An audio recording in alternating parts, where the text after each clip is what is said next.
Shalom saudara-saudara, hari ini kita berselancar dalam kebenaran dalam seri kitab Matius yang sekarang masuk dalam pengajaran eskatologinya. Dan saya sekarang sedang masuk dalam pengajaran 3 paham tentang eskatologi, yaitu amilenialisme.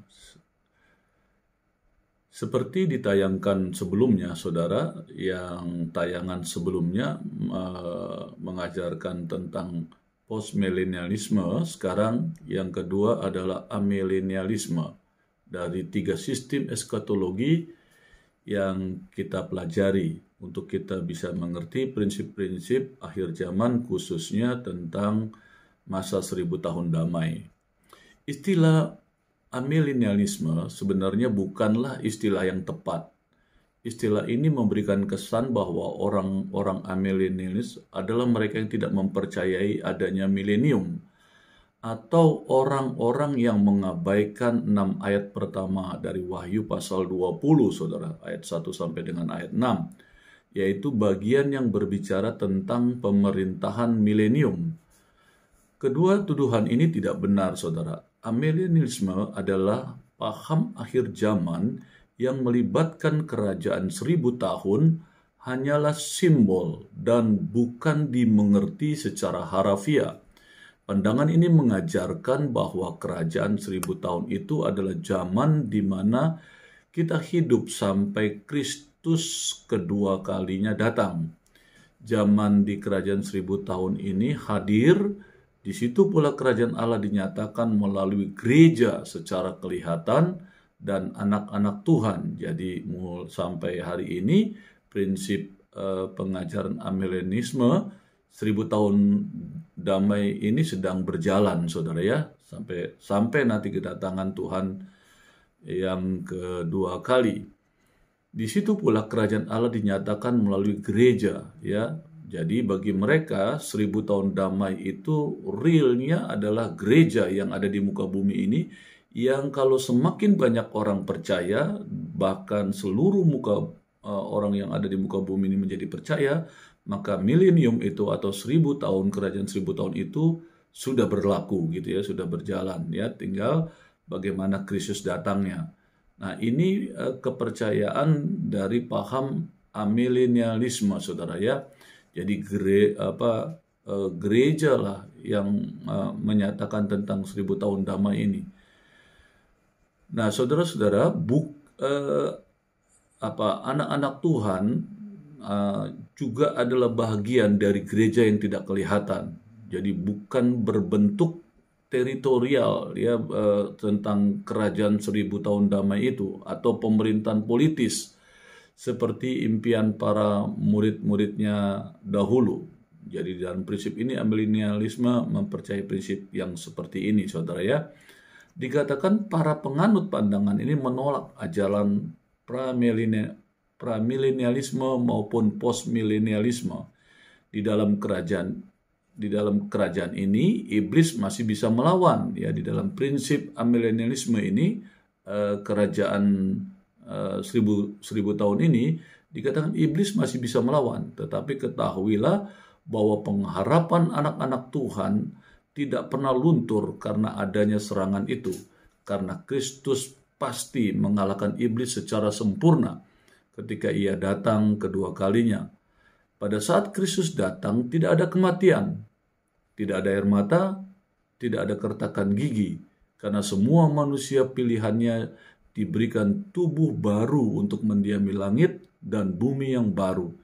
Doktrin ini juga mengerti Wahyu 20 bukan sebagai 2 waktu yang berbeda, tetapi satu waktu yang sama dengan 2 tindakan berbeda. Mengangkat umat pilihan untuk menikmati kerajaan sorga dan sekaligus mengangkat umat yang binasa untuk dihukum kekal, artinya dibangkitkan, begitu ya saudara. Seterusnya dikatakan eskatologi amilenialisme ini dipopulerkan oleh Agustinus. Dengan merohanikan konsep kerajaan itu, Agustinus menafsirkan sebagai keberadaan gereja di dunia ini. Jadi kerajaan 1000 tahun adalah waktu antara kedatangan Kristus yang pertama Dan kedua, selama 1000 tahun itu setan diikat, orang-orang suci akan memerintah selama 1000 tahun, dan tanpa diragukan dua masa tersebut adalah sama. Ya, dan dimaksudkan atau berarti jarak waktu antara kedatangan Kristus yang pertama dan kedua. Namun ternyata saudara, setelah lewat 1000 tahun dan Tuhan Yesus tidak datang, maka aliran ini menafsirkan kerajaan 1000 tahun secara rohani dan dimaksudkan selang waktu atau seluruh masa antara kedatangan yang pertama dan kedua. Jadi ada perubahan pola pandangan, ya. Amilenialisme ini setelah lewat tahun 1000, nah ternyata mencapai 1000 tahun kemudian Kristus juga belum datang, saudara, ya. Jadi secara umum pengaruh amilenialisme percaya, ya, pada pengilhaman dan kewibawaan Allah. Jadi prinsip Alkitab mereka juga mempercayai, ya, mereka sangat percaya bahwa pengilhaman dan kewibawaan Alkitab. Bahkan tokoh-tokohnya mereka percaya penuh terhadap kewibawaan Alkitab yang tanpa salah, ineransi, ya. Doktrin ini dianut oleh cukup banyak teolog reform, saudara, seperti Dr. Anthony H. Hoekema, Dr. J. E.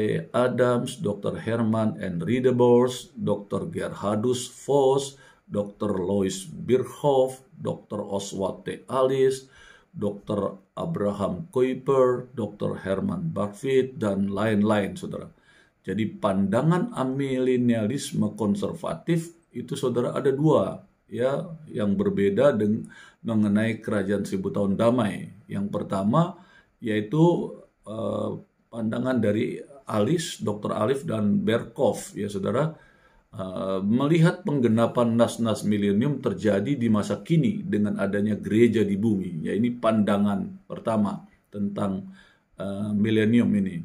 Pendapat yang kedua yaitu Warfield dan Floyd Hilton.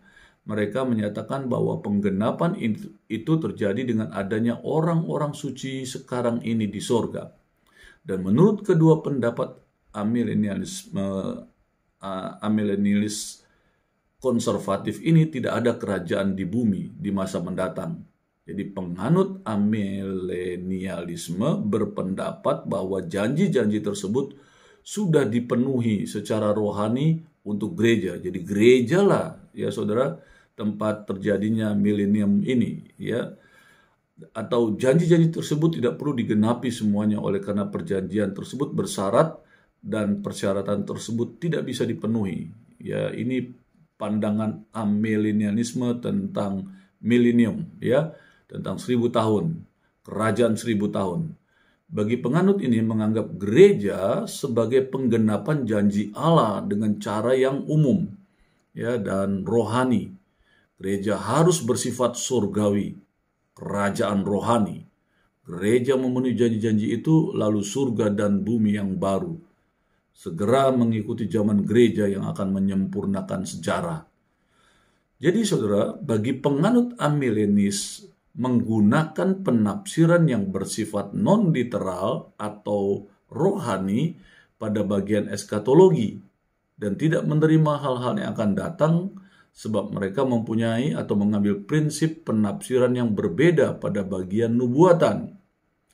Ini salah satu yang berdasarkan tulisan Oswald T. Allis, yaitu Prophecy and the Church, ya, saudara, yang dirangkum, ya.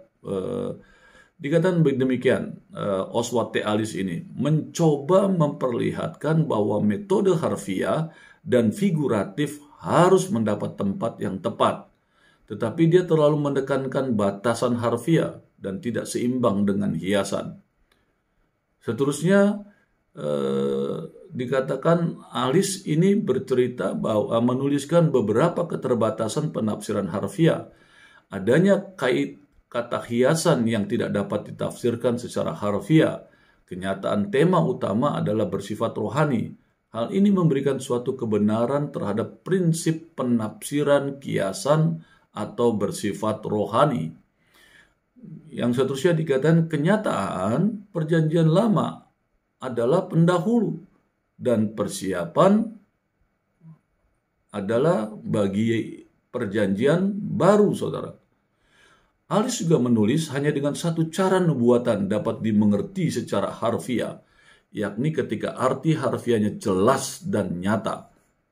Walaupun dalam kenyataannya kebanyakan nubuatan akan ditafsirkan tidak secara harfiah, saudara. Seterusnya, menurut Alice, untuk menafsirkan atau memahami suatu nubuatan secara tepat dan sempurna, maka penggenapannya pun harus diketahui. Jadi setiap nubuatan yang pernah diberikan telah dinyatakan sebelum penggenapannya diketahui. Ya, contoh tentang kehancuran Israel, saudara. Bahkan dikatakan 70 tahun di dalam nubuatan kitab Daniel, ya saudara. Nah itu bagi mereka seperti itu. Tapi kan mereka tidak mengerti tentang nubuatan yang seterusnya. Ternyata kan tidak tergenapi juga. Apakah itu sesuatu yang salah gitu ya. Nah ini yang dipercayai oleh Alice, saudara ya.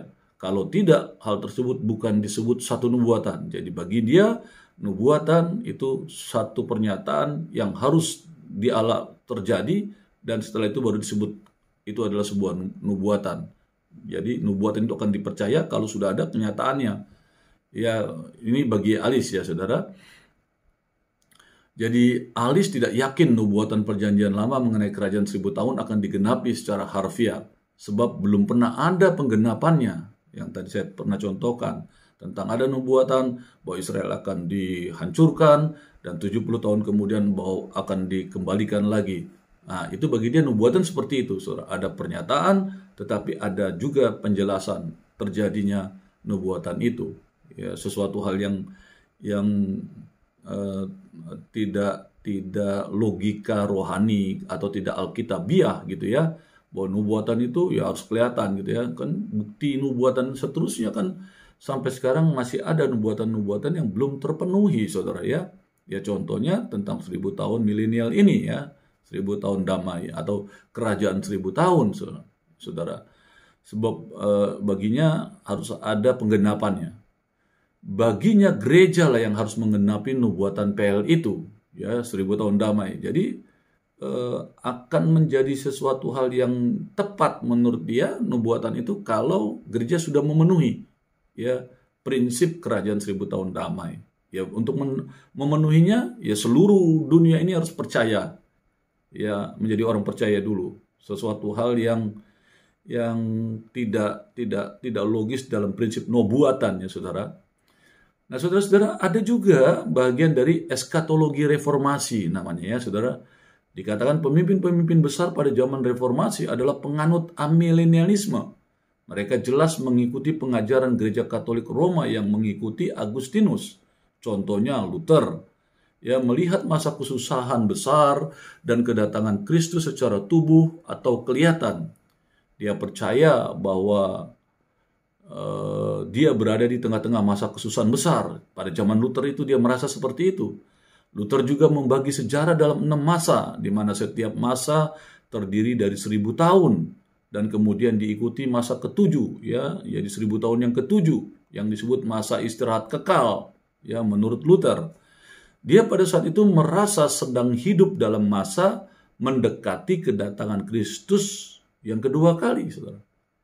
Sedangkan Calvin berpendapat bahwa Israel dan gereja adalah sama dan mencari kedatangan Kristus kedua kali sebagai pengantar pada kebangkitan dan penghakiman secara umum dan masa kekekalan. Calvin juga mengkritik ajaran Chiliasme, saudara. Menguraikan ajaran tersebut sebagai fiksi, hinaan, mimpi, dan penghujatan yang amat besar. Jadi Calvin menolak keras bahwa orang-orang suci mendapat kebahagiaan kekal atau hanya terbatas selama 1000 tahun. Ya, sedangkan sebaliknya ya dengan premilenialisme. Saudara-saudara, demikianlah pengenalan kita akan paham milenialisme ini berselancar dalam kebenaran. Amin.